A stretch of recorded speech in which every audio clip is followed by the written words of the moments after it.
Ok. Stiamo registrando.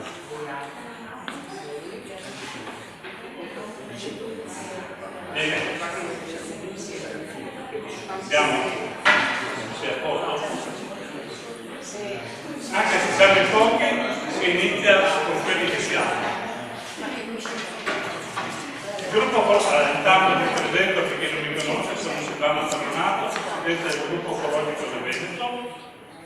Il gruppo ufologico è nato molti anni fa, fortunatamente, è ancora in piedi, grazie al contributo di alcuni volontari. E nel tempo ha fatto sì che tutti quelli che hanno qualcosa di interessante da dire vengono a dirlo.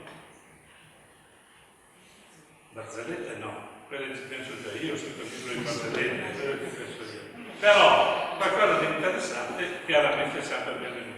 Io ricordo i 3 incontri che abbiamo fatto prima di questo e quello del 24, che poi sarà spiegato dalla... Sei il presidente tu, oltre che Girolamo, presidente degli amici del teatro di Pove, spiegherà lei questo è il prossimo.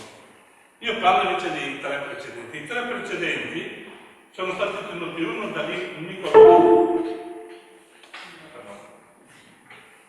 Niccolò Di Lella, uno da Daniele Longo e uno da Monia Zanon.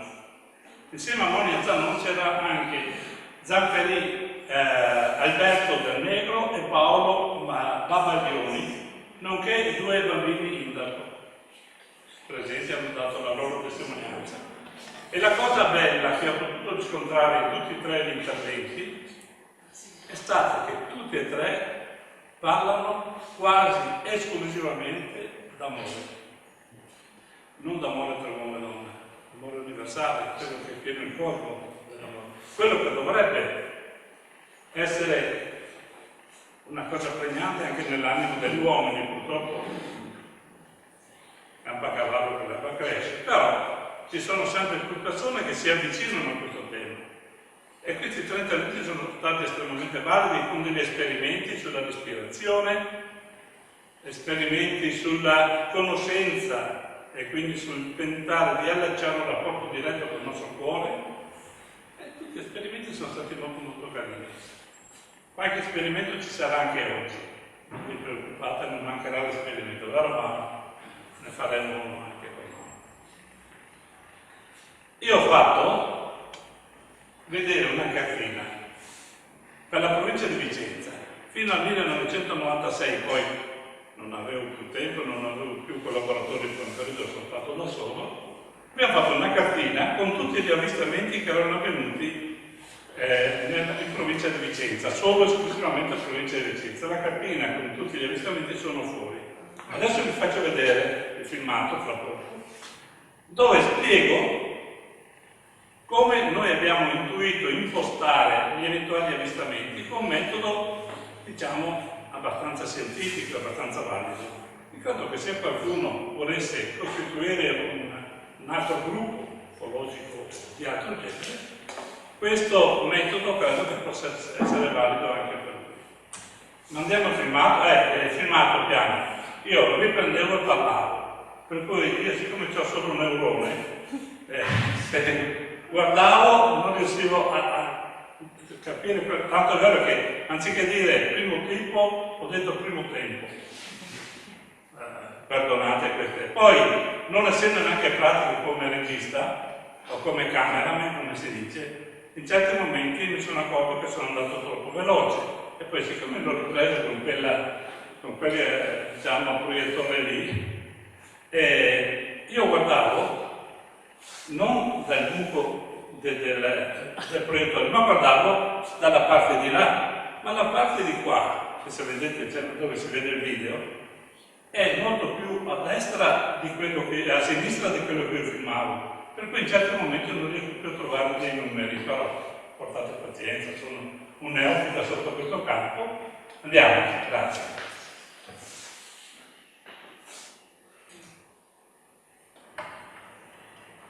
Questa è la cartina della provincia di Vicenza. Su questa cartina con dei lucidi siamo riusciti a impostare tutti gli avvistamenti o le cose strane che sono accadute negli anni che vanno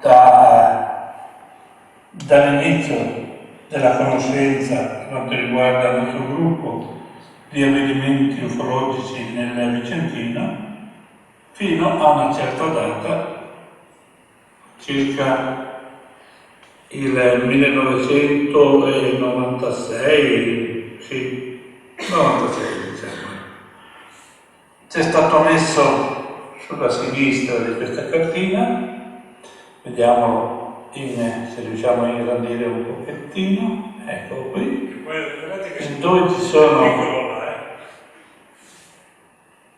dei rotondi azzurri è scritto LN, luce notturna, UFO visti di notte a grande distanza.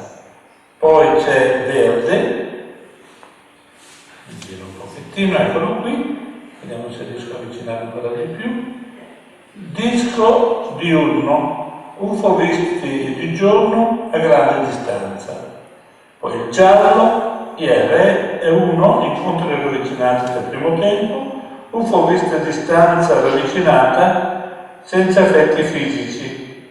IR2, incontri ravvicinati del secondo tipo, UFO visti a distanza ravvicinata con effetti fisici, tracce al suolo, elettromagnetismo, disturbi elettrici, eccetera. Poi il rosso invece, incontri ravvicinati del terzo tipo, UFO visti a distanza ravvicinata al suolo con presenza di entità. Quindi eccoli qua, al suolo con presenza di entità animate umanoidi quindi. Questo è quello che è stato fatto su questa cartina. Poi andiamo alla ricerca. Esempio, noi abbiamo in zona, vediamo un po', allontano un pochettino così si vede meglio, ecco, abbiamo un cerchio rosso con scritto il numero 28. Sulla sinistra andiamo alla ricerca del numero 28. 24, 25, 26, la c'è di distanza qua, 29, 28. Luglio 1996, Cogna, Vicenza, forma due umanoidi, due testimoni, possibile incontro ravvicinato del quarto tipo, combattimento. Quindi qui, ecco, questo qui è quello che c'era stato riferito e testimoniato. Abbiamo tantissimi avvistamenti, allontano un attimino, quindi eliminiamo un attimo l'effetto, eccolo qua. Vedete quanti avvistamenti che ci sono nella zona montana che va da Schio fino a Bassano del Grappa, sì, Bassano del Grappa. Bassano del Grappa, guardate quanti avvistamenti sono stati fatti. Prendiamo ad esempio il numero 33, è un avvistamento con un attimo che la vicino, 33, un attimo veramente un po' fuori, non vale, vabbè, allora allontaniamo, 29, 30, 33, questo qui, dove ci sono tantissime sfere azzurre che sono luce notturna. Poi andiamo a leggere sul 33, 30, 30, 30, 30, 31, 3 e 40, 31 e lo mettono da 3. Che lo siamo mangiato. Non vedo più il 33. Anche qua. No, scusate. Allora, vediamo spostare. 33, eccolo qua. 16 gennaio 1997, Bassano, forma di stella colore giallo, un testimone vista in cielo. Così è stato progettato. Adesso faccio una ripresa da lontano, così vi rendete conto. Ok, quindi avete visto la logica con cui abbiamo fatto questa cartina e secondo me è interessante. Lì è proprio su dalle scale c'è la cartina, poi quando uscite per andare a bere il caffè magari date pure un'occhiata. Vi ricordo che all'entrata c'è la possibilità di avere in caso di avvistamento tutte quante le domande a cui sarebbe opportuno rispondere per fare sì che questo avvistamento abbia delle probabilità di essere reale, perché prima di tutto controllare che chi ha fatto l'avvistamento non faccia uso di droga, credo che sia una cosa normale, perché qui da noi si beve anche tanto, anche il vino è una droga. Le prime volte che un mio amico mi diceva che ha visto qualcosa e dicevo bevi il manco, bevi il manco, potete fa male, perché anch'io ero abbastanza agnostico quando ero giovane. Poi col tempo ho cominciato a capire che le persone possono vedere e possono testimoniare e possono essere credibili in virtù del fatto che non siano dei pazzi. Questo è. Ci sono i libri di Mao, tu hai messo libri? No, ci sono i libri di Mao, il libro mio, del gruppo ufologico del Veneto, quello che ho scritto a nome del gruppo ufologico del Veneto, che è adatto alle persone che non sanno niente di ufologia, perché spiega dei cerchi del gramo, dagli avvistamenti fatti nel Veneto e anche fuori dall'Italia, però con testimonianze di veneti. È molto interessante e anche un bel libro da regalare. Non fa male e non crea indigestione, e questa è una cosa importante. Quindi lì, se volete, poi li prendete. Io direi di dare la parola alla mia simpaticissima Fiorella che vi parlerà di questo e anche del prossimo convegno. Grazie Fiorella. Grazie a te Silvano. Allora, benvenuti al quarto incontro organizzato dal gruppo ufologico del Veneto. E vi illustro i relatori di oggi. La dottoressa Dora Razak, ricercatrice archeomisteri e crop circle, si interessa della decodifica di geroglifici egiziani. È stata anche testimone di alcuni avvistamenti a Mantova. Oggi ci racconterà della sua esperienza e cercherà di chiarire alcuni aspetti sulle origini dell'uomo e la necessità degli esseri umani di evolversi come creature cosmiche e divine per costruire un mondo migliore.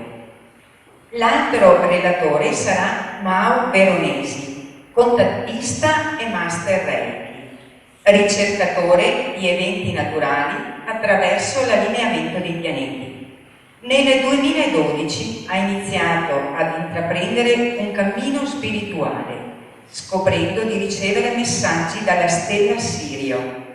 La bellezza e la profondità dei messaggi di luce e d'amore che Mao riceve durante i cerchi di luce e meditazione vengono avvertiti anche dai partecipanti.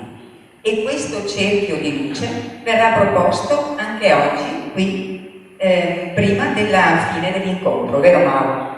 Grazie. Prima di iniziare con questo nostro pomeriggio, vi parlerò anche dell'ultimo incontro che ci sarà il 24 giugno, sempre in questa sala polivalente, dalle 16 alle ore 19, inizieremo un'ora più tardi, con Letizia Dotti, sensitiva e medium, che ci parlerà dell'anima e che effettuerà un contatto tramite Nicolò Di Lella con i fratelli stellari con i quali Nicolò intrattiene degli scambi. Ci sarà anche inoltre Francesco Facchini, psicologo clinico psicoterapeuta, che ha compiuto studi ed esperienze sulla medianità, il paranormale e l'ufologia. Tiene convegni e conferenze sui rapporti tra mente, cervello e coscienza. Ecco, vi lascio alla dottoressa Razak per l'incontro di oggi. Buon ascolto a tutti, grazie.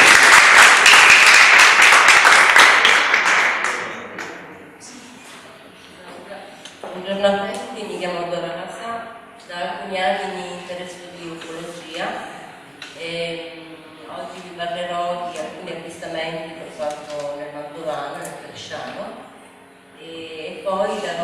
serie di delucidazioni riassuntive riguardo quello che può essere l'origine dell'uomo e cosa ci vogliono dire i modelli cosmici.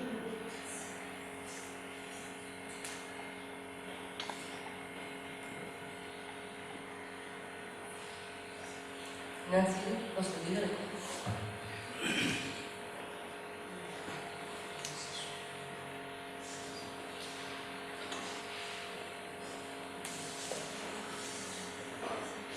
allora, dopo questo dialogo con voi, con due persone, sono Schopenhauer e Nelson.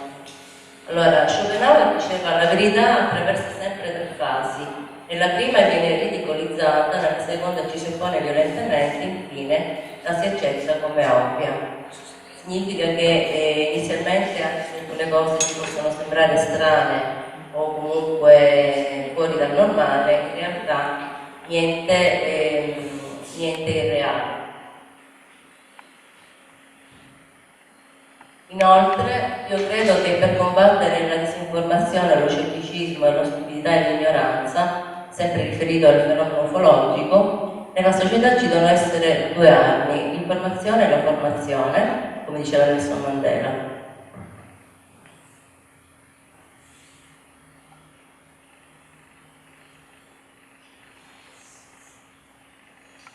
Brevemente, che cos'è il fenomeno ufologico? È una realtà che è correlata all'evoluzione dell'essere umano, nel senso che l'avvistamento è una manifestazione materiale della loro presenza e ha valore solo se porta a delle trasformazioni a livello spirituale. Cioè, chi dice ho visto e poi rimane lì la cosa, in realtà non ha senso, diciamo, ha un senso fine a sé. In realtà l'avvistamento diciamo, ha un significato solo quando porta ad una presa di coscienza dell'individuo nel chiedersi se effettivamente esistono altri esseri più evoluti di noi e cosa vogliono dirci attraverso la loro manifestazione. Per cui la ricerca ufologica non è solo ricerca scientifica, ma diventa anche ricerca spirituale per elevare gli umani ad un più alto livello di coscienza e di energia vibrazionale e renderli consapevoli del ruolo che hanno sul pianeta Terra e come viverci. Ho voluto paragonare l'umanità come dei bambini che vanno a scuola per imparare a vivere e crescere. Infatti l'umanità si può paragonare come una grande bambina che ha bisogno continuamente di essere educata, guidata, istruita in ogni epoca e in ogni tempo. Inizialmente il creatore manda sulla terra dei profeti, dei messaggeri, Krishna, Zoroastro, Buddha, Maometto, ma siamo arrivati a un punto in cui neanche i messaggeri del passato vengono più ascoltati. Ormai le religioni diciamo, non hanno più la valenza del passato, quindi fa parte dell'economia divina, così si può chiamare. A questo punto, per tale motivo il cosmo, o meglio la divina intelligenza suprema che muove e crea tutte le cose in cielo e in terra, provvede a mandare sulla terra delle nuove energie spirituali per guidare l'umanità stessa che per sua natura è da sempre immatura ed imperfetta, sia in passato che come oggi. Attualmente il cosmo, per farci capire che abbiamo bisogno di trasformare la nostra, che dobbiamo capire la nostra vera natura e trasformarla, sta mandando i fratelli cosmici sui cieli del nostro pianeta. Quindi il motivo per il quale si fanno vedere è molto, molto semplice, è quello di farci capire che non esistiamo noi nel cosmo e sono addirittura loro che migliaia e migliaia di anni fa hanno dato origine alla razza umana, come vedremo nel capitolo successivo. I fratelli cosmici sono cioè non solo attestano la creazione, quindi sono testimoni di una creazione infinita, ma è anche come se fossero i catalizzatori della nostra trasformazione spirituale. È come una sorta di reazione chimica, mentre come una reazione chimica ha bisogno di un catalizzatore, cioè di un qualcosa che vada a velocizzare il processo, loro si stanno facendo vedere sui cieli del nostro pianeta in maniera sempre più numerosa e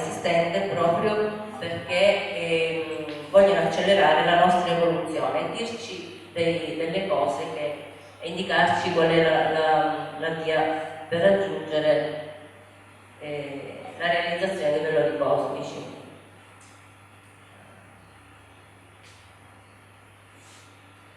Brevemente do una carrellata di alcuni avvistamenti che ho fatto nel Mantovano. Uno risale a Messina. Ero giù a Messina nell'aprile del 2015 e passava tra i palazzi un oggetto, io l'ho ingrandito con questa risoluzione, è un oggetto a forma di bolide. È un oggetto sigariforme a forma di bolide che è molto comune nella letteratura ufologica, se ne vedono diversi. Questo qui a risoluzione ingrandita risulta essere questo.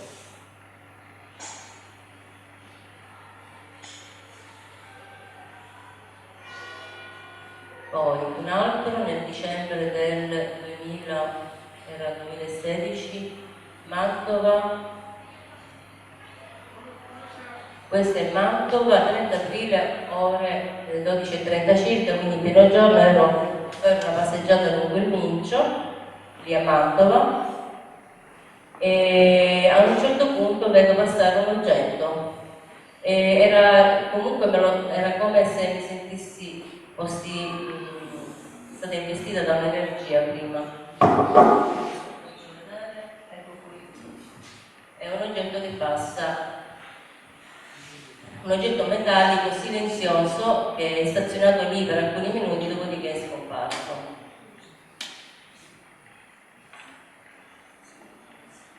Faccio vedere una risoluzione.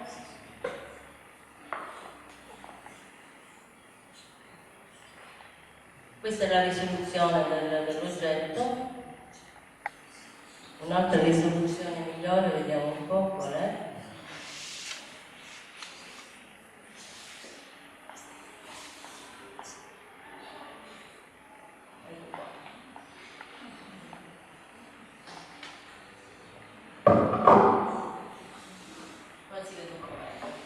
È un oggetto metallico di forma ellissoidale.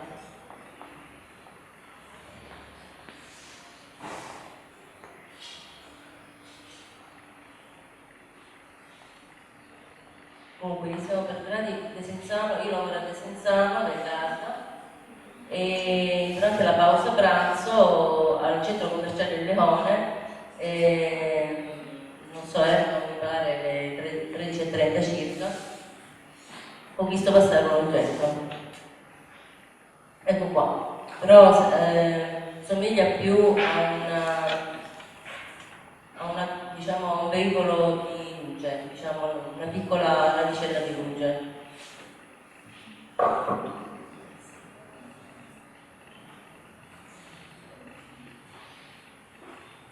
si vede meno, però ingrandita.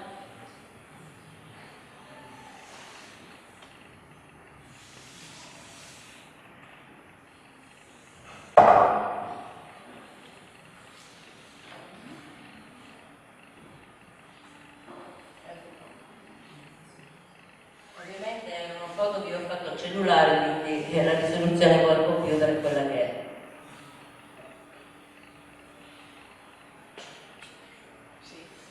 Poi abbiamo questo invece è Desenzano 4 aprile. Qua stazionavo durante la pausa pranzo, a un certo punto vedevo un oggetto vicino al sole che ho fotografato. Questo è il sole.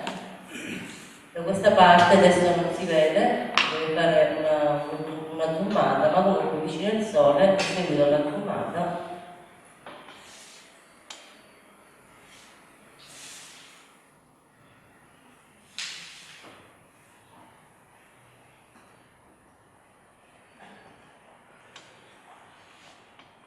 Questo è un oggetto metallico ellissoidale simile a quello che ho fotografato a Mantova.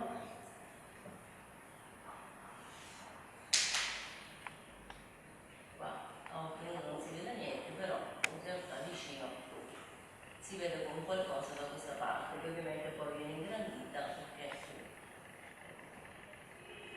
questo lato c'è un oggetto che poi ha un funzione di soluzione dopo questo effetto di oggetto metallico.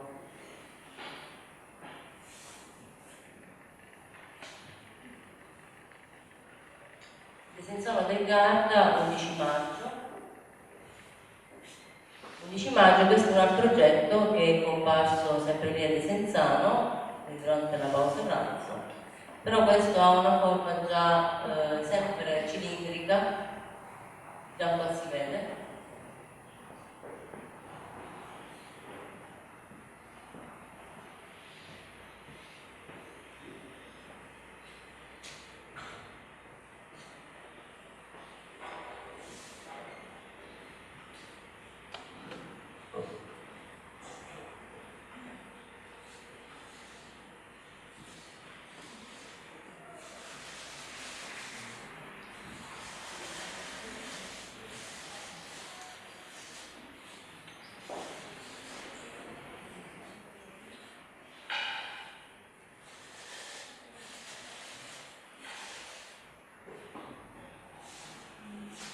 Pidizzolo, 14 gennaio del 2017, ore 8:30. Ero in auto, Pidizzolo in provincia di Mantova, quindi sul lago di Frice, Mantova-Brescia, per arrivare a Desenzano durante il giorno di lavoro.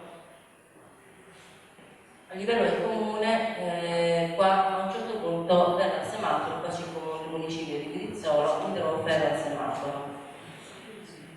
E faccio una foto, cioè vedo passare questo oggetto, a un certo punto decido di scattare una foto. Ecco, questo è l'ingrandimento, questo è l'oggetto, quello è l'oggetto del comparso, è un oggetto ellissoidale di luce, credo che sia una piccola astronave di luce.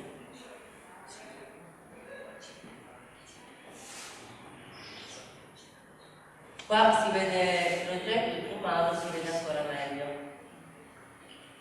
Qua si vede ancora più chiaro qua.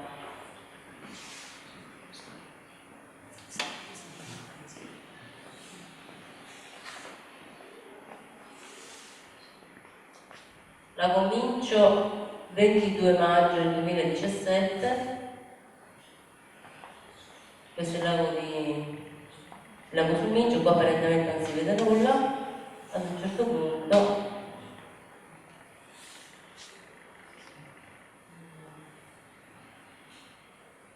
forse lo ingrandite nell'altro, non è questo, deve essere un altro ingrandimento.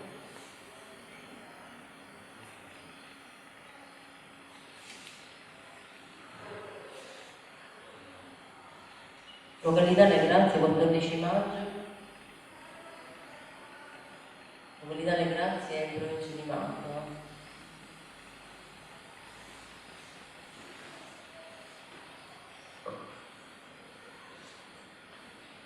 Da questo lato c'è una sfera qua.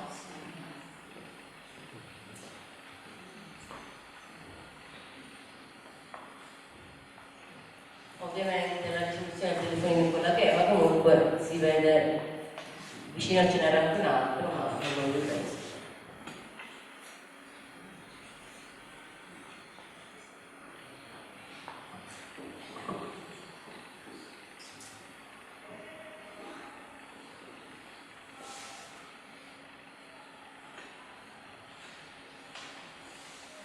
Ecco qua si vede molto più chiaramente e c'è questo oggetto di forma metallica.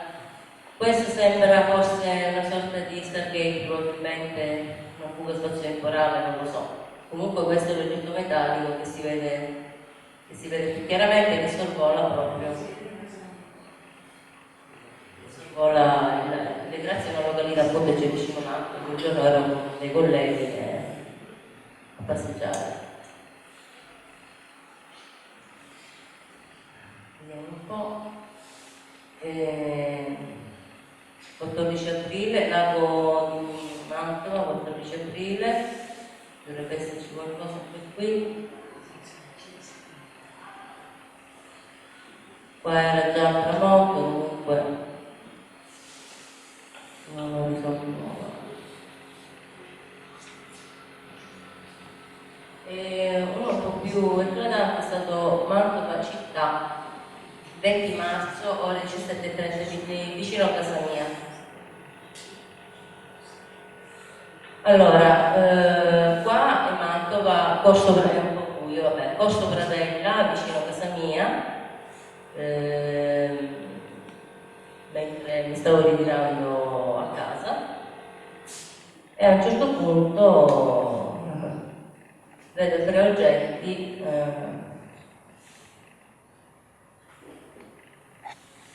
uno qui,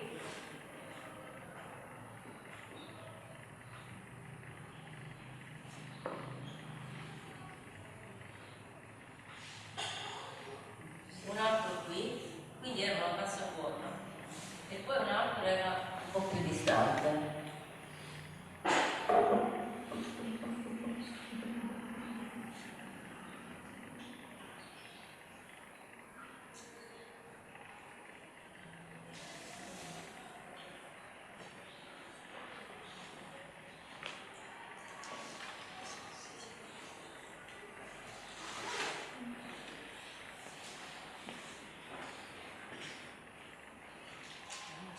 Questa è la foto originale più chiara. Ce n'è uno qui, un altro un po' più comodo e un altro più sinistra. Comunque, ho fatto le risoluzioni di questi oggetti.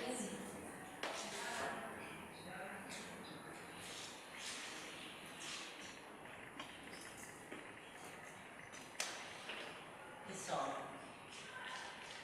Uno.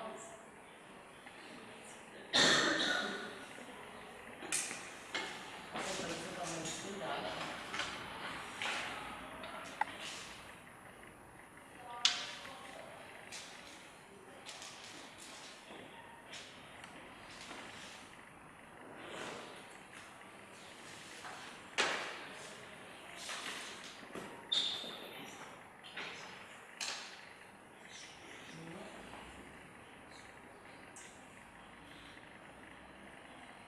Qua si vede più chiaramente.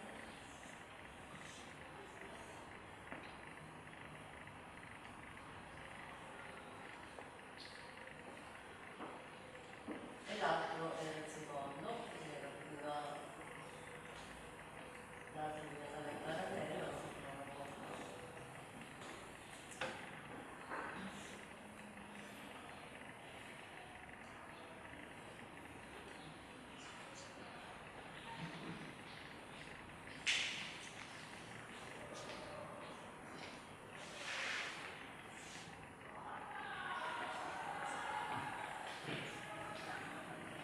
Se così lo spiegare. Comunque questi sono una serie di oggetti che un altro ho diviso questo, una serie di avvistamenti.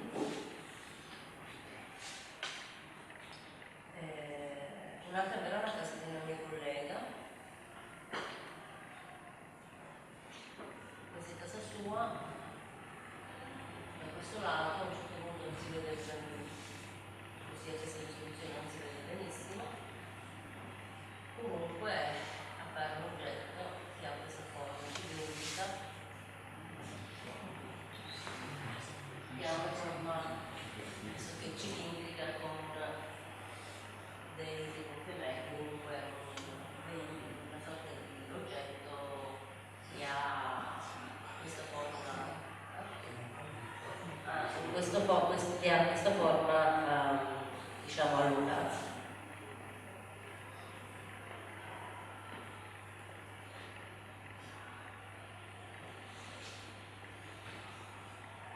Un altro, no, questa è Messina, c'era un altro studio di Messina, ecco qua.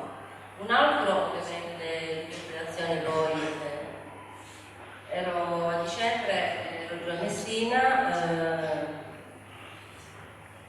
ho fatto una foto, me ne sono accorta dopo qualche mese che c'era una cosa un po' strana, cioè nel senso che una nuvola non si può riflettere sul mare.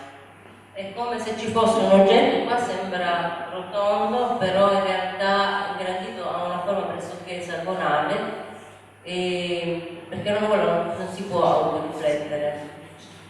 Quindi ho fatto una risoluzione poi, compare questo oggetto, ha una forma pressoché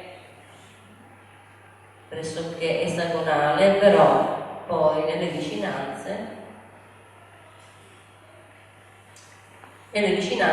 ho intravisto degli oggetti.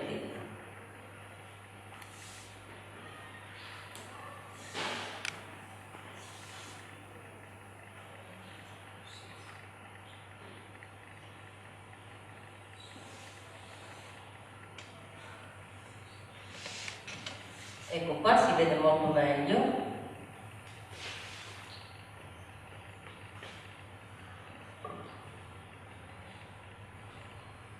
Mentre qui si intravedono un paio di oggetti metallici. Secondo alcuni si potrebbe ipotizzare anche uno Stargate, perché comunque gli Stargate sono praticamente delle fughe spazio-temporali dove questi oggetti fanno il salto dimensionale.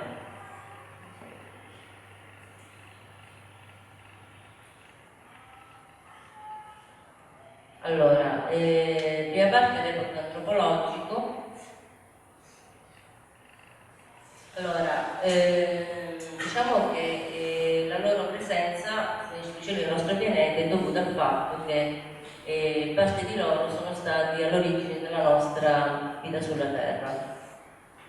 Inoltre la rivoluzione interiore e sociale si può realizzare in due modi: diffondendo la divina conoscenza e conoscendo il nostro passato, le nostre origini, la nostra terra, storia come umanità.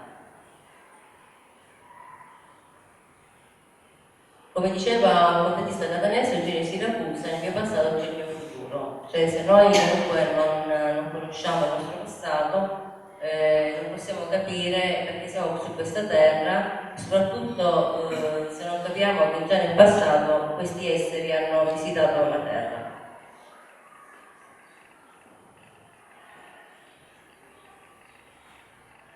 Nel nostro passato c'è il nostro futuro, come informava il contettista catanese Eugenio Siracusa, e solo conoscendo il nostro vero passato storico possiamo conoscere la nostra vera natura interiore e in quale direzione andare. Vi propongo un piccolo report antropogenetico per capire da dove proveniamo e quindi per capire il nostro passato come umanità terrestre. In realtà parte di questi esseri evoluti che si fanno vedere con questi velivoli sono loro, diciamo, i nostri progenitori, che sono intervenuti su questo pianeta per migliaia di anni in diverse fasi della nostra evoluzione.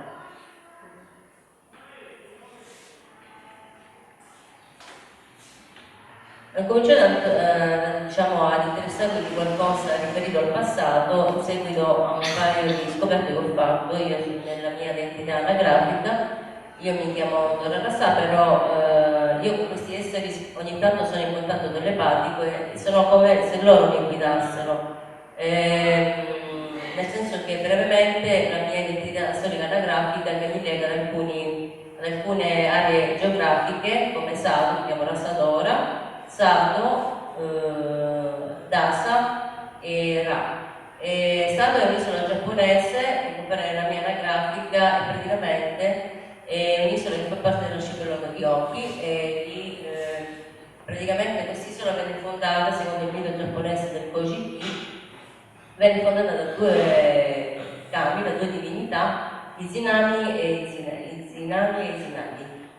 Qui si parla di fago primordiale che dà origine al pianeta e che oggi conosciamo, quindi si parla di qualcosa che ha a che fare con la Terra. All'inizio, secondo questo mito, sulla Terra non esisteva niente, c'era un prodotto primordiale, poi alla fine queste due divinità diedero origine al genere umano, senza stare nei dettagli perché non ci perdiamo. Rasdora è una parola dialettale mantovana che significa casalinga, colei che risiede. Amato è molto nota la cultura ebraica, è molto viva, e in questa interposizione è come se ci fosse una sorta del mio nome e cognome, una sorta di vocalizzazione ebraica, che la vocalizzazione era tipica della Tanakh, della Bibbia ebraica, per rendere più fonetica la scrittura. Dasa, servitore del Krishna, e inoltre Ra praticamente era il sole di Leopi in Egitto. Ra che compare 4 volte, e Rasa è il mio cognome in particolare, quello supremo. Rasa era testi indù, dei testi vedici, dove si riferisce a un sentimento di devozione del Krishna. C'è anche la Rasa Lila, che è una danza che fa il Krishna con le gopi e rappresenta l'unione dell'anima con Dio. Rasa era anche l'antico cognome, era un antico nome dell'attuale capitale del Tibet, che è Lhasa. E per contrazione Ra è stato trasformato in LHA, dove il La, in un libro trovato proprio in Tibet, rappresentano le divinità, le antiche divinità discese dal cielo di origine alla razza umana. E Rasa, diciamo, è stato trovato anche in alcuni documenti tibetani, in alcune scritture rupestri di alcuni templi del Tibet, dove compare Rasa, che era, secondo la traduzione inglese, the place of God, che era praticamente il luogo degli dei. Mentre Astar è l'inverso del mio cognome, e Astar era il secondo nome egizio di Osiride, e praticamente c'è questo legame con l'Egitto. Ecco, all'interno della mia anagrafica c'è anche questo legame con l'Egitto.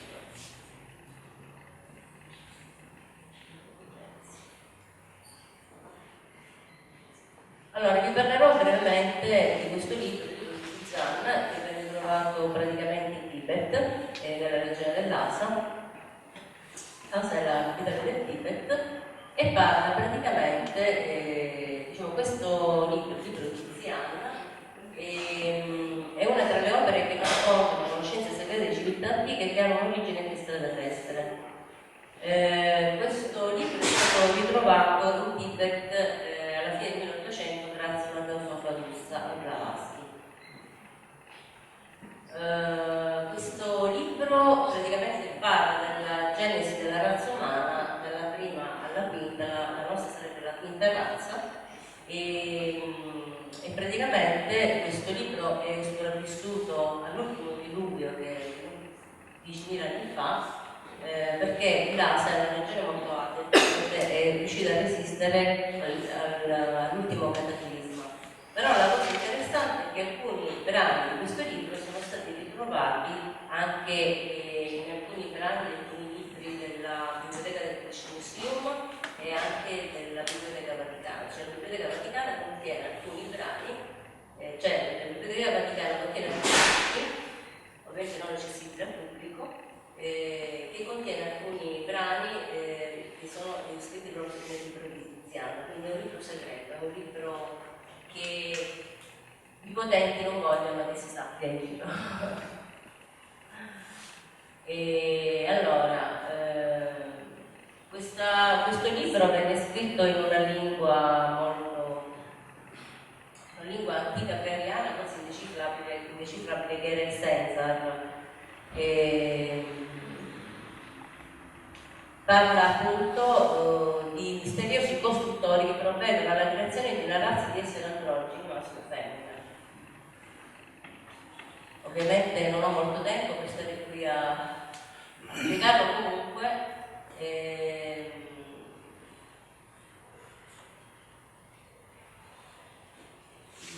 Allora,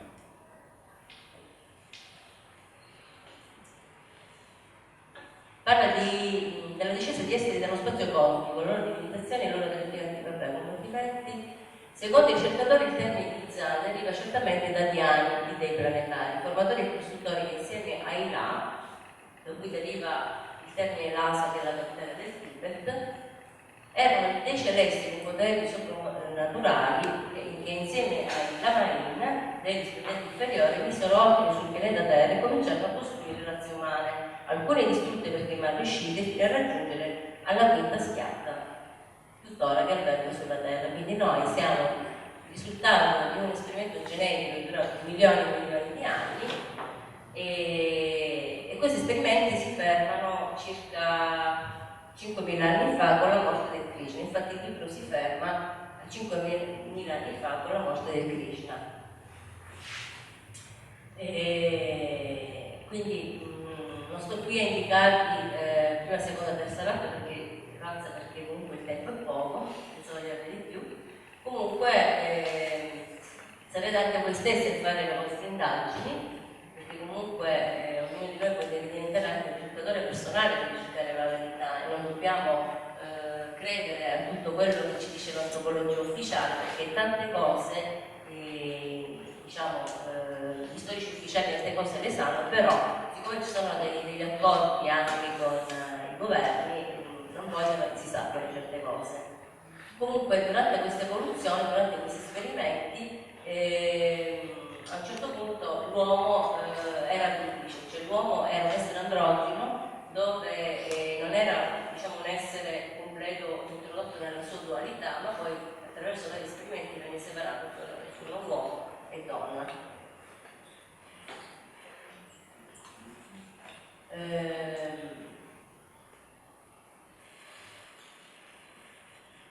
Mi soffermo un attimo durante queste modificazioni. Infatti si vede che la terza razza ce n'era una dotata di mente e l'altra no, quindi hanno dovuto fare esperimenti su esperimenti per cercare di fare funzionare la razza umana. Comunque ad un certo punto durante questi esperimenti si arrivò poi ai tempi di Atlantide, dove si parla di esseri ciclopici o di cosiddetti giganti. Vi fermo brevemente. Quando vediamo nelle rappresentazioni greco-romane questo tipo di rappresentazione, il ciclope del soffio ha un suo significato, perché noi effettivamente questo del soffio ce l'abbiamo e corrisponde al sesto chakra, qui, che corrisponde a sua volta con un altro chakra che è praticamente a livello dell'epifisi o ghiandola pineale. Ve ne porterò dopo. E in realtà disponevano di un occhio al centro della fronte. Questo rappresentava simbolicamente la ghiandola pineale aperta, quindi terzo occhio, occhio divino. Si narra che avevano la possibilità di vedere la propria anima all'interno del proprio corpo e che questa veniva percepita all'esterno e che questa veniva poi percepita all'esterno. Ecco qua. Come un bagliore. Poi ci fu la grande catastrofe di Atlantide, eccetera, e poi comunque le modificazioni genetiche continuarono per arrivare alla quinta razza, e dove si pensa che comunque anche i rettiliani, cioè la razza metà serpente e metà sauroide, abbiano avuto un loro ruolo. Nella Bibbia si parla di cosiddetto rettile, però in realtà questi erano degli esseri appunto metà erano appunto degli esseri sauroidi, cioè diciamo uomini con delle fattezze rettiliformi, che comunque erano visti come dispensatori del bene e del male, cioè della conoscenza del bene e del male, compagni dell'umanità e custodi della conoscenza del bene e del male. Qualche altro riferimento riguardo l'antropogenesi,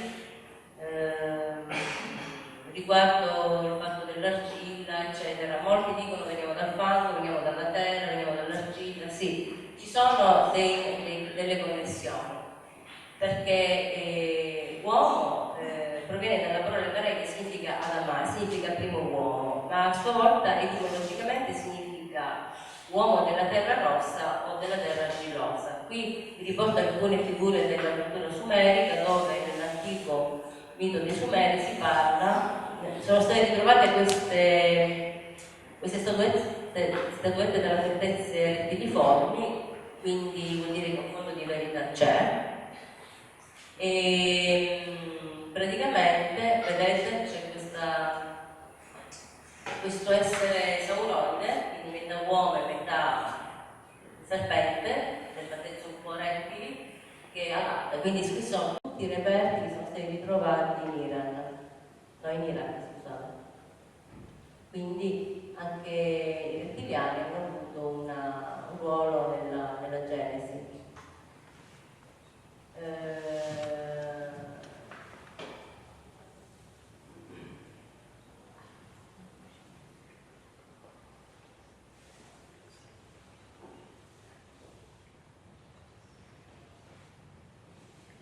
Secondo gli antichi testi, ogni città sumera era sorvegliata da un dio e gli esseri umani erano impiegati come servi degli dei.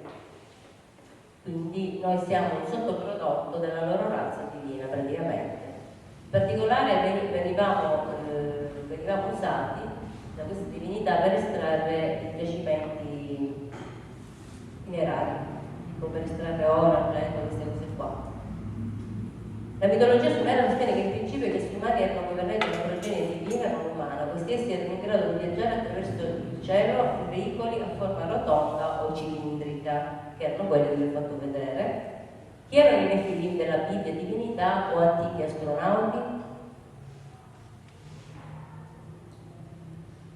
Quando gli dei, come gli uomini, seguivano il lavoro e ne pagavano le conseguenze, la loro fatica era straordinaria, il lavoro pesante e l'angoscia era alta.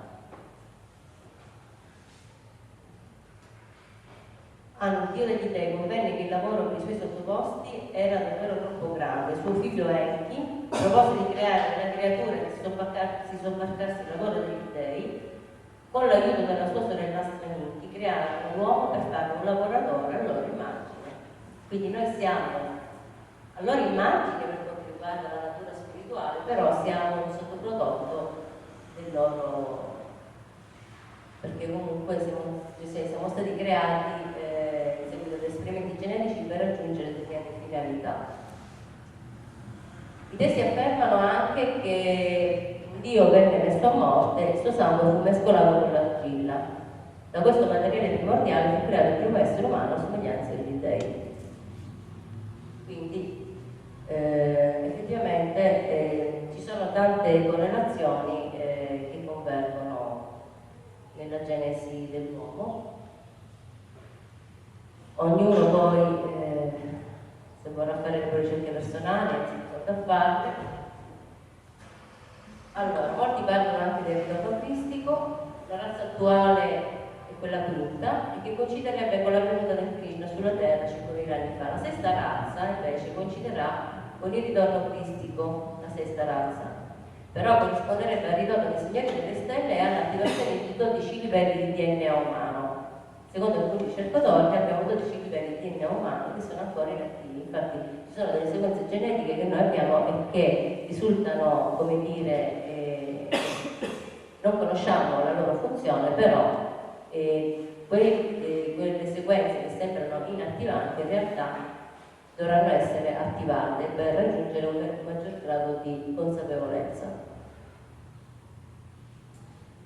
Si attiveranno solo se ciascun terrestre farà un serio lavoro perseverante e costante sulle proprie potenzialità energetiche, che sono la Kundalini e la ghiandola pineale, poiché le energie sviluppate possono non solo riattivare queste sequenze quiescenti, ma addirittura modificare il DNA e innalzarlo ad una vibrazione più alta.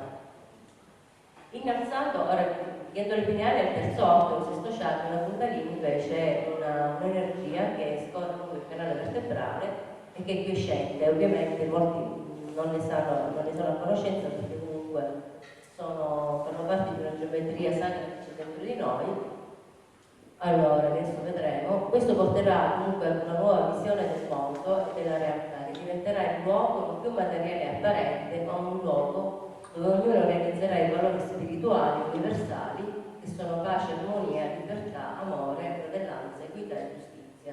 Cioè noi, dentro di noi, c'è una geometria sacra che dobbiamo scoprire, siamo strutturati in un certo modo e solo con la meditazione e la preghiera, indirizzata in un certo modo, possiamo attivare. E tutto quello che noi faremo, una volta che avremo attivato il terzo occhio, quindi con la meditazione e la preghiera, tutte le nostre azioni esterne non saranno più tali, cioè tutto quello che noi faremo sarà dettato cioè daremo un significato spirituale anche a tutto ciò che ci circonda nella realtà materiale. Perché in realtà la realtà materiale è solo un ologramma, è una proiezione di quello che noi siamo. Ovviamente non sono spiegato. È 5 anni che lo faccio un po' meglio, scusate perché sono un po'.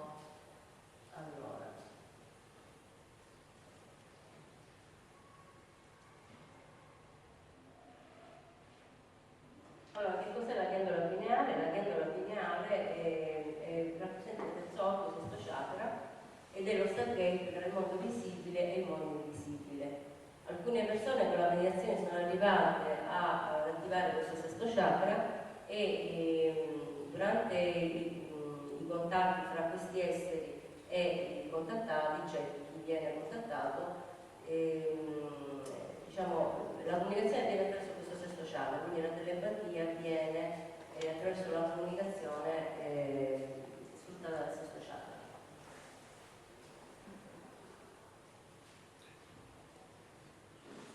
Allora, questo è un centro sottile, diciamo, il sesto chakra corrisponde praticamente, si chiama Agnya chakra nella cultura Hindu, nella cultura vedica, e corrisponde all'ipofisi, o meglio all'epifisi. L'epifisi che è la parte mediana dell'ipofisi.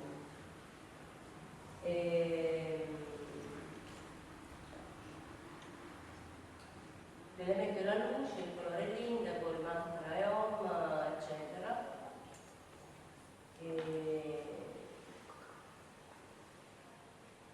Agnya chakra è il loro nome persone.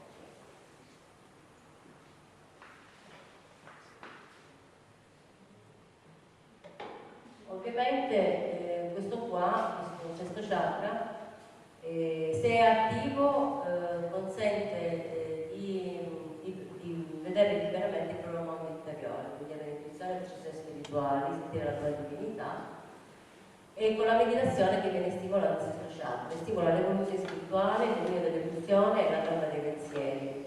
Se non è equilibrato può dar luogo a eccessivi dogmatismo, orgoglio, scarsa gratitudine, indebolire invece provoca disattenzione, disturbi a livello emotivo, paura, depressione, eccetera.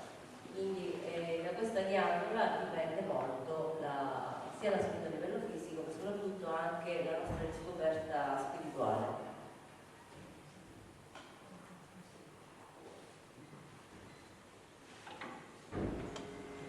E qui abbiamo la ghiandola pineale è in realtà rappresenta il lobo intermedio dell'ipofisi e produce la dimetiltriptamina, che è la sostanza che ci dà diciamo che provoca queste esperienze mistiche e trascendentali.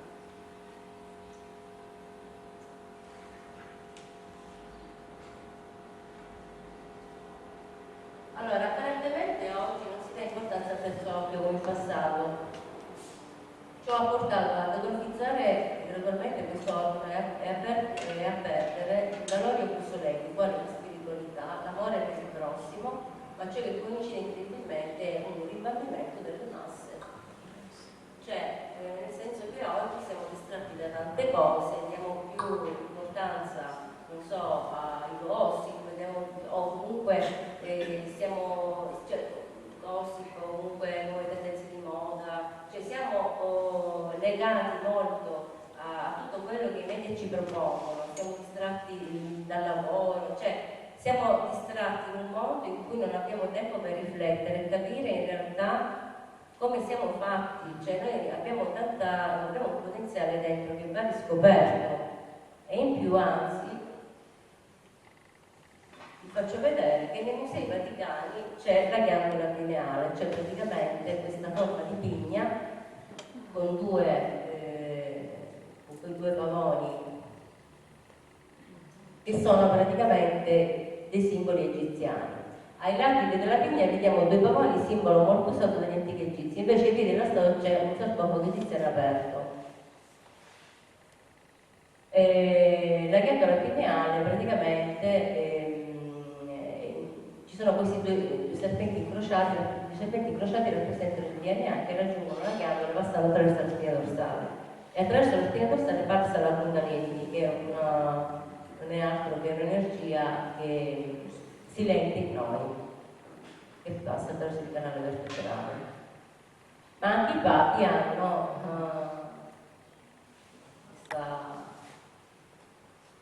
ai piedi dello scettro qui hanno la ghiandola pineale, insomma. Inoltre nei Vangeli c'è scritto anche, parla del terzo occhio, ma questi esseri che si fanno vedere con i loro, cioè nei cieli del nostro pianeta, e anche vogliono anche dirci guardate che comunque voi siete strutturati in un certo modo, cercate di meditare piuttosto che stare in mezzo ai rumori, in mezzo al caos, cercate di tirarvi in silenzio dentro di voi, e capire chi siete, capire dove state andando per migliorare voi stessi e il mondo che vi circonda. Il terzo occhio, appunto, è già citato nel Vangelo, dove c'è scritto: lucerna del corpo e l'occhio, se dunque il tuo occhio è chiaro tutto il corpo sarà luce, ma se il tuo occhio è malato tutto il corpo sarà tenebroso. Se dunque la luce che in te è tenebra, quanto grande sarà la tenebra? Che significa che il Vaticano, eccetera, lo sa benissimo, e comunque noi per poter evolvere come creature spirituali abbiamo bisogno di conoscere l'esistenza di questa realtà dentro di noi e di attivare attraverso la meditazione. Ci sono diverse tecniche di meditazione comunque.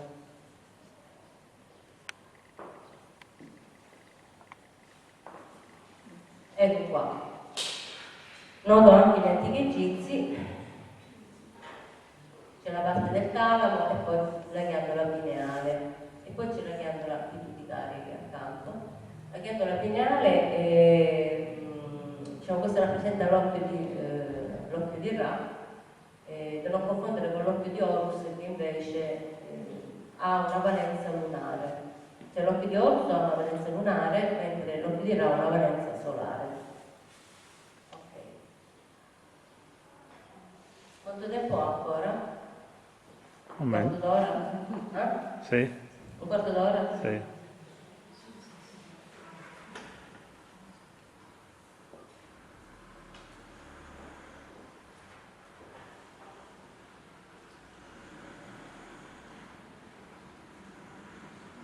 E brevemente la Kundalini. Allora, esiste una geometria sacra dentro di noi, va scoperta, conosciuta, sviluppata e coltivata con la meditazione e la preghiera. Solo con questa consapevolezza potremo evolvere come creature cosmiche, capaci di realizzare l'amore e l'unità su questo pianeta per essere degni di essere chiamati cittadini cosmici e universali. Non siamo solo un esperimento genetico dei nostri antenati cosmici, ma siamo esseri spirituali. Per comprendere la nostra vera natura cosmica occorre aumentare la frequenza energetica della coscienza attraverso l'attivazione della Kundalini e della ghiandola pineale, che sono i due misteri nascosti all'umanità. Questa è una foto emblematica di un essere appunto alieno, un fratello cosmico che va ad attivare il sesto chakra dell'umano, del fratello umano. La Kundalini, che cos'è? Un potenziale energetico concentrato sotto forma di riserva a livello della regione sacrale. Qua a livello della regione sacrale, attorcigliato come un serpente, esiste questa energia che, sprigionata sotto forma di luce, una volta che è liberata, va a illuminare i chakra, che sono i centri energetici dislocati lungo la colonna vertebrale e che regolano tutte le attività ormonali, neuronali e anche energetiche del nostro corpo, sia fisico che spirituale. E la Kundalini praticamente nell'antica India si riferisce all'intelligenza materna che presiede il regno della maturità spirituale, denominata Kundalini Shakti, che Shakti è una divinità. Lo stesso corrispondente si ritrova, Spirito Santo, nella religione cristiana, chiamata, cioè la Kundalini corrisponderebbe allo Spirito Santo nella religione cristiana, Pneuma per i greci, Ru per l'Islam, Shekinah per i cristici giudei, Dea Madre Nana per gli antichi sumeri e poi Chi per i giapponesi e Chi per i cinesi, Tai Chi, cioè loro, sempre con Tai Chi, con questa pratica di questa arte marziale, genera questo potenziale energetico che poi dovrebbe portare alla illuminazione dell'essere. La Kundalini è un'energia ascendente che, risalendo repentinamente lungo la colonna vertebrale, provoca una trasformazione energetica nella coscienza dell'uomo e della donna. Questa Kundalini risale attraverso un canale centrale che si chiama Sushumna e praticamente a un certo punto, risalendo lungo la colonna vertebrale, dovrebbe arrivare a convergere a livello della ghiandola pineale, e lì c'è praticamente l'unione tra la coscienza divina che c'è in noi e questa luce che va ad attivarla. E comunque una volta che è attivata sia la Kundalini che la ghiandola pineale, si ha tutta si ha consapevolezza del fatto che non siamo solo un corpo fisico, ma siamo soprattutto un corpo spirituale. E questo corpo prima o poi ognuno di noi lo dovrà lasciare. Cioè noi non siamo destinati a vivere qui eternamente, quindi dobbiamo già, è meglio per noi se lo sappiamo prima, cioè di fare un cammino di conoscenza, di autoconoscenza, per poterci liberare da tutti quei fardelli, tutte quelle diciamo inutilità materiali che non ci servono poi per fare il salto energetico una volta che noi avremo finito il nostro ciclo biologico.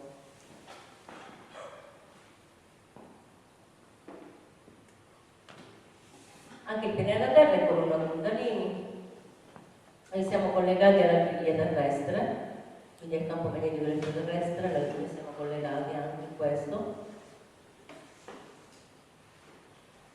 Questo Sushumna è il canale centrale attraverso cui passa la Kundalini.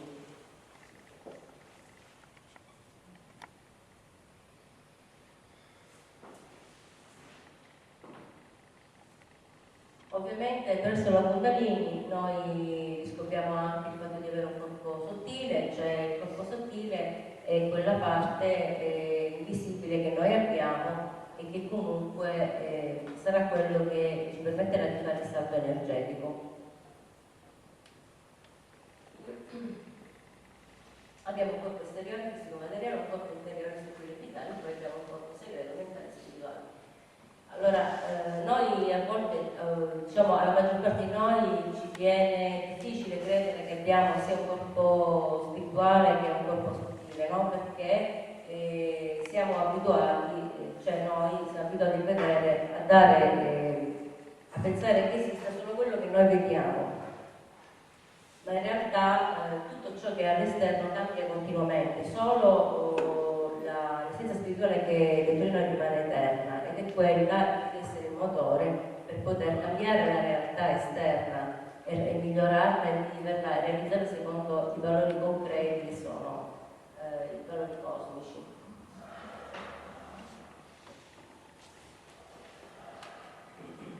Kundalini come il serpente, simboleggiato anche il serpente, la Kundalini viene simboleggiata come il serpente dentro di noi che una volta risvegliato porta alla conoscenza e all'illuminazione e praticamente il simbolo di rinnovamento viene ritrovato in tante culture. In Asia, in India c'erano la cultura dei Naka, il Veda per esempio è in realtà il sapere dei serpenti, Shiva viene raffigurato governato di serpenti. Nell'antica Grecia c'era il culto anche dei serpenti per esempio, c'è divinità, anche Zeus c'era, per esempio anche qui, no, questo è il simbolo di Esculapio, però non mi ricordo dove, c'era anche Zeus raffigurato metà uomo e metà serpente, anche in India tutti questi culti dei serpenti, insomma diverse, in tutti i miti, nei miti della creazione di tutto il mondo è menzionato proprio il serpente come portatore di conoscenze, di illuminazione e non di certo di male, ecco.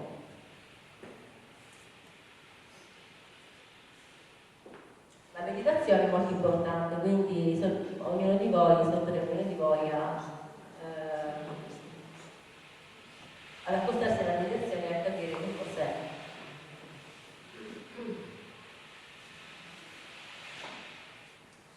E per finire, alcuni messaggi di speranza e di evoluzione.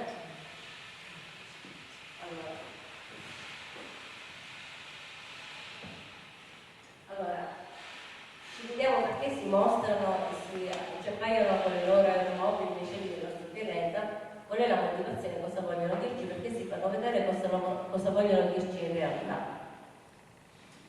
Diciamo che è come se fossero i vigilanti della nostra evoluzione, perché comunque parte della vita ce l'hanno data loro attraverso gli esperimenti che abbiamo visto in maniera molto riassuntiva nel libro di Vizian e tutto questo lo sanno i nostri governi, infatti esiste il cover up.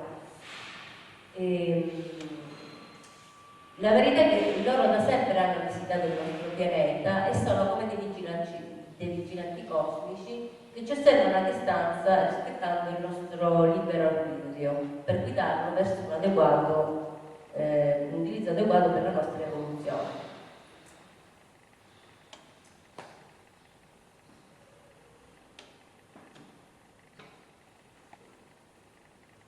Dio, per rendersi manifesto, a un certo punto decide di far sì che altre creature cosmiche, da egli stesso pensate e create, si facciano vedere per indicarci il vero scopo del nostro vivere su questo pianeta, per indicarci che noi non siamo le uniche creature, ma esistono altri mondi creativi, abitati da creature pacifiche e intelligenti che sanno vivere e svilupparsi senza violare e contestare le leggi del creato e quindi del cosmo. Quindi sono delle civiltà che si sono poi sviluppate in maniera autonoma, anzi collaborativa con altre civiltà, e che non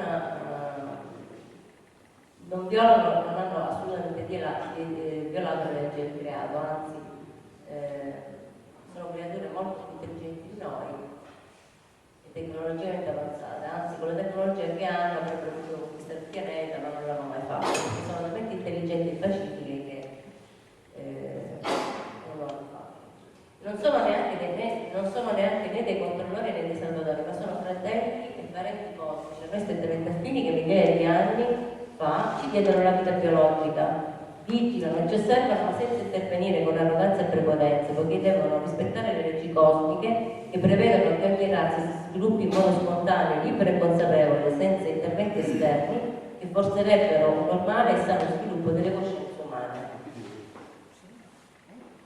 Siamo noi che per riflesso verso di essi abbiamo il dovere di riscoprire il nostro potenziale etico e spirituale per risollevarci e costruire un mondo migliore, ma a partire da noi stessi. E siccome è più facile dire quello sbagliato, quello fa così, quello fa così, in realtà il mondo lo cambiamo a partire da noi stessi, c'è poco da fare. Come si dice, una luce, anche se piccola, illumina una stanza, ma il buio non illumina mai il buio. Cioè una persona, anche se può essere una luce fioca, però se sono tante luci fioche vanno ad illuminare il buio di una stanza, quindi diciamo la realtà che ci circonda la possiamo capire solo cominciando da noi stessi, quindi riscoprendo la nostra natura spirituale. E inoltre non possiamo delegare nessuno in questo compito, è nostra responsabilità.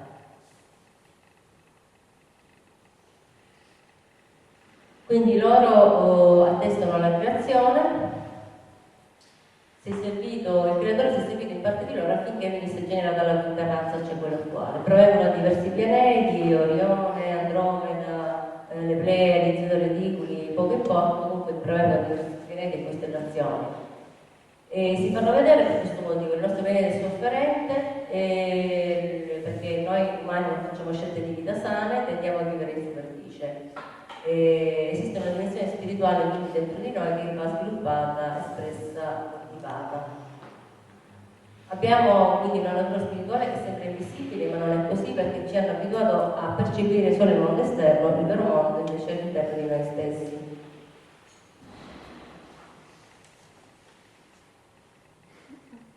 Dietro ogni corpo fisico c'è un'anima, c'è una mente, c'è uno spirito, c'è una coscienza. Questo è il concetto fondamentale che l'essere umano terrestre deve capire, conoscere e averne piena consapevolezza, perché da questo dipende poi il proprio destino. Esiste di noi, dentro di noi, un sé superiore, quindi esiste una natura divina. Ci sembra difficile comprendere questo perché comunque siamo inglobati in un mondo talmente denso, la materia è talmente pesante per l'azione della forza gravitazionale che appunto noi pensiamo che la vita sia solo quello che vediamo, ma dobbiamo cominciare a modificare i nostri pensieri e a riflettere su un'altra realtà. Perché ci indicano anche che noi siamo stati progettati in un certo modo, geometricamente perfetto, quindi esiste una geometria sacra dentro di noi, che sono la Kundalini e la ghiandola pineale, con tutto il sistema di chakra, di canali energetici che vanno riscoperti e attivati. Inoltre noi non siamo stati creati per il disordine, ma siamo stati creati per il silenzio e l'ordine. Cercare di desiderare il silenzio aiuta a ritrovare il contatto col divino, ma anche con cercare di vivere per l'essenza non per il superfluo, perché aiutare a vivere, cioè concentrarsi sull'essenziale ci aiuta a concentrare, questo aiuta a concentrarci su noi stessi e a sprecare energie inutili. Superare le barriere mentali, quindi siamo chiamati anche a superare le barriere mentali, è la nostra mente che ci inganna, pensando che abbiamo solo una natura corporea, ma non è corporea e fisica, ma è spirituale. E non siamo semplici corpi visibili, ambulanti, itineranti, cose che però non esiste nell'eternità. Nell'eternità non esiste una spazione nel tempo, cioè il nostro corpo cambia con il tempo, ci lamentiamo di questo, sembra che Dio ci voglia punire, eccetera. Non è una punizione, e fa parte della vita. Noi siamo qui non per dedicarci a... cioè noi siamo qui per capire chi siamo in realtà. E la vita non finisce con la morte del corpo fisico, ma continua a vivere anche dopo, perché abbiamo anche un corpo spirituale, come dicevo prima. E il nostro corpo è come una casa, un tempio, un involucro esterno che ci permette di agire in questa dimensione terrena. Una volta lasciato il corpo fisico, il proprio spirito insieme alla propria coscienza sarà destinato a evolvere, a lasciare questo pianeta, ma a evolvere ancora negli infiniti mondi di Dio, come diceva un profeta islamico, che dopo la morte si evolve negli infiniti, si continua a evolvere negli infiniti mondi di Dio, ed è vero, cioè nel senso che una volta lasciato il corpo fisico, il corpo spirituale continua a evolvere in altre dimensioni, per conoscere la natura stessa di Dio.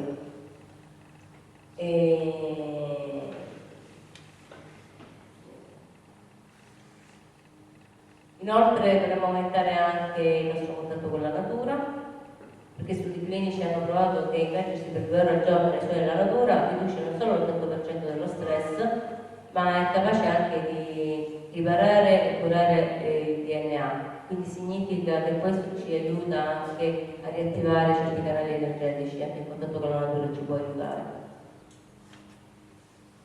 Il lavoro di introspezione nessuno lo vuole fare, ma ognuno lo dovrebbe fare. Oggi i rapporti sono molto superficiali perché oggi le persone non si rendono conto che ogni persona ha una dignità e un valore. Inoltre nessuno sulla terra è padrone, questo è un altro messaggio che ci voglio indicare. Inoltre siamo chiamati alla responsabilità individuale e alla spiritualità. La responsabilità significa l'abilità a dare una risposta, questo è un paragrafo un po' lungo, però che cosa significa responsabilità? Significa nessuno può pretendere di avere intermediari salvifici o pensieri salvatori per realizzare i valori cosmici. La parola responsabilità è abilità a dare una risposta, quindi ognuno di noi, una volta scoperta la natura spirituale, diventa automaticamente anche responsabile.